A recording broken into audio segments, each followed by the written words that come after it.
This is Optimal Relationships Daily, episode 1692, Learning from Mirrored Relationships by Shari with CoreSpirit.com.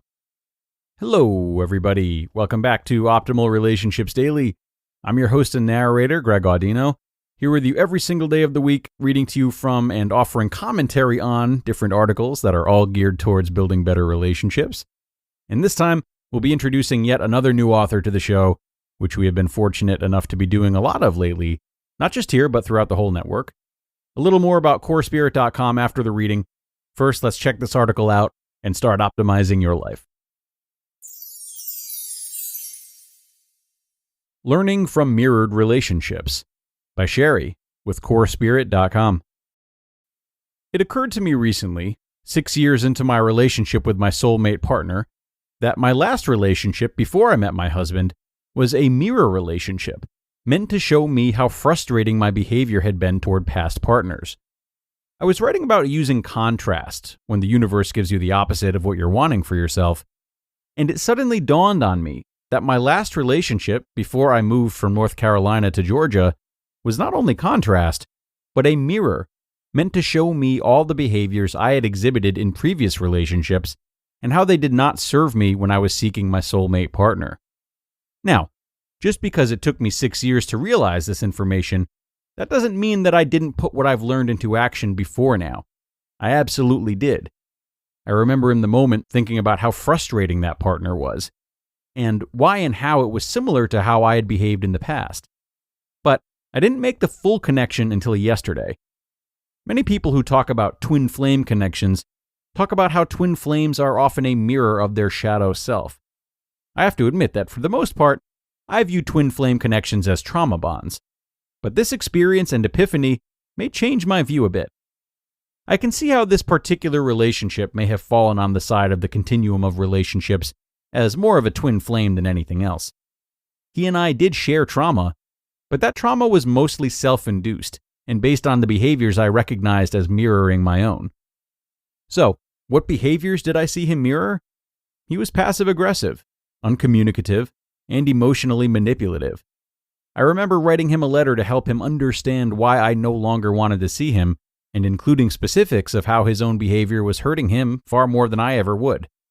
He was so focused on getting attention that he once allowed himself to be nearly taken over by sunstroke because he refused to ask for help until he nearly passed out and someone noticed that he was in trouble. What followed was an hour or more of everyone at the event paying attention to him, which he thrived on. The thing is, had he simply said he was feeling too hot and needed to go inside and get some water, I would have joined him in an air-conditioned hotel room not 10 feet from where he nearly passed out. But he didn't want a solution. He wanted the attention, and he wanted attention from as many people at the event as he could possibly garner. 99% of the issues I had with him came from him not speaking up about his needs. Thinking back, I can see this kind of behavior in myself.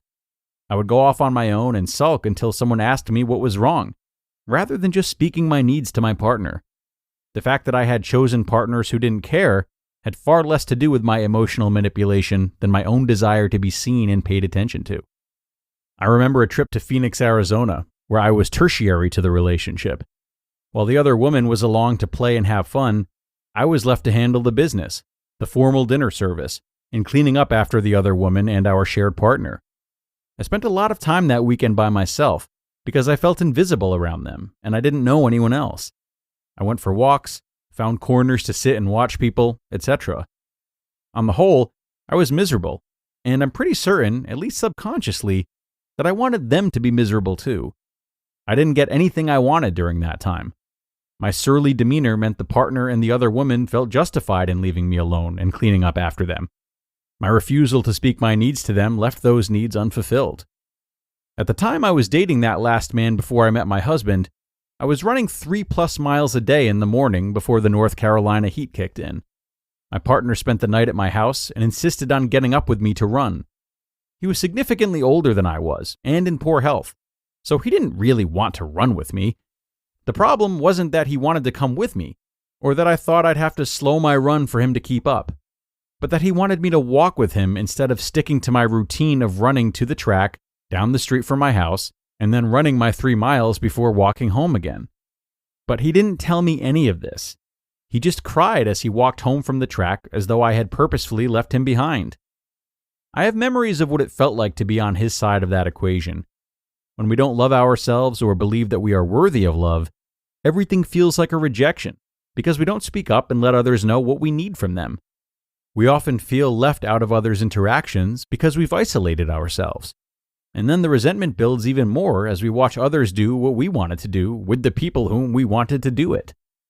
When we don't speak our needs to the people we expect to fulfill them, and later build resentment toward them because our needs aren't being met, we are being incredibly unfair to people that we claim to love. Emotional manipulation is something I know I'm guilty of from past relationships. I know that in the moment, it can feel very much like the only way to get attention from a partner is to act out or have an emotional outburst. When we are involved with narcissists, this behavior is exacerbated. Narcissists don't give us attention in healthy moments, and only pay attention when they're being inconvenienced by our emotional outbursts. When they finally do pay attention, it's often negative attention to a negative attention-seeking behavior. So, I'm unpacking this mirrored behavior that I recognized, and I want you, my listeners, to understand that everyone goes through what you're experiencing. I've been the emotionally manipulative person I couldn't stay with when I was on the receiving end of the behavior. I have used emotional outbursts to get attention, even negative attention, because I didn't believe I could get what I needed any other way. I know what it feels like to watch others get what I want from the people I want it from and to be resentful of the situation, but also knowing I've put myself in that situation by isolating myself in the moment. What mirrors have you found in past relationships that you now know are showing you the behaviors that didn't bring you the happiness you sought in your relationships? You just listened to the post titled, Learning from Mirrored Relationships by Shari with CoreSpirit.com. Hey, Jeff Probst here, host and executive producer of Survivor. To celebrate the 44th season of our show, we launched an official Survivor podcast called On Fire with me, Jeff Probst. It's not going to be your typical recap podcast. We're going to take you behind the scenes and give you an inside look at the show. All those burning questions about why we did what we did, finally going to be answered. Listen to On Fire with Jeff Probst, the official Survivor podcast, coming soon wherever you get your podcasts. This episode is brought to you by Shopify. That's the sound of another sale on Shopify. The moment a business dream becomes reality. Shopify is the commerce platform revolutionizing millions of businesses worldwide. They simplify selling online and in person and provide 24/7 support so you can focus on successfully growing your business. Sign up for a $1 per month trial period at shopify.com/offer22, all lowercase. And thanks to Shari for this writing and CoreSpirit.com for allowing us to share the content created for their site. A little bit more about them. CoreSpirit says that their mission is to help people find their path to personal freedom. They're a social platform aggregating diverse mediums of content, experts and practitioners, and online and offline events that bridge the gap between ancient wisdom and modern world discoveries. So it's a really great site for those who find equal value in material based in scientific and spiritual practices. And this post is, of course, very relatable, as I think the question Shari ended with is something we can all identify with.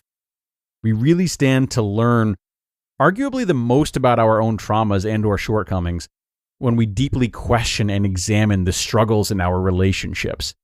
What we display that our partners don't like, what they display that we don't like, and how all of this conflict is managed, repeated, etc. So don't be too quick to either justify or brush these things under the rug if you have a habit of doing that. That very common type of avoidance is likely a great place to start your introspection. Time to get out of here, though, everybody.